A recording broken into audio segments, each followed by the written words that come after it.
Avons-nous des traitements, docteur, afin de pallier à ces dysfonctions?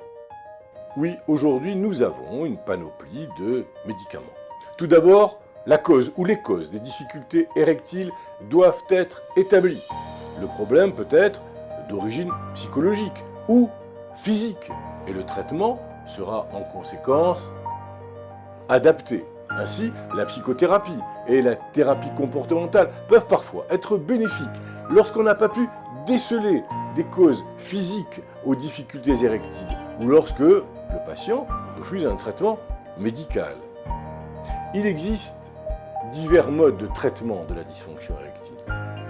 Comme c'est le cas pour n'importe quel type de traitement, chacun a ses avantages et ses inconvénients. Les traitements par voie orale. Il existe des traitements sous forme de comprimés à prendre quand nécessaire, au besoin, avant la relation sexuelle. Ils agissent au niveau des vaisseaux pour faciliter l'afflux de sang et permettre l'érection. Ces traitements nécessitent une ordonnance médicale et donc un suivi médical. Ce sont les médicaments facilitateurs de l'érection ou inhibiteurs de la PDE5, dont j'ai parlé d'ailleurs dans une autre vidéo. Dans les corps caverneux, une enzyme appelée phosphodiesterase de type 5, d'où les initiales PDE5, a pour fonction d'affaiblir l'érection.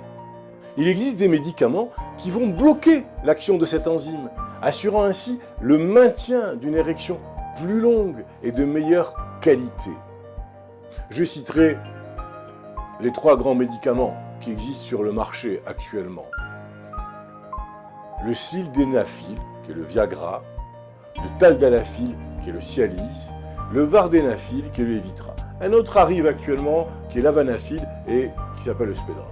Chacun de ces 3 ou 4 médicaments sont efficaces en cas de trouble de l'érection. Cependant, ils ont des caractéristiques différentes, surtout en termes de rapidité d'action et de durée d'action.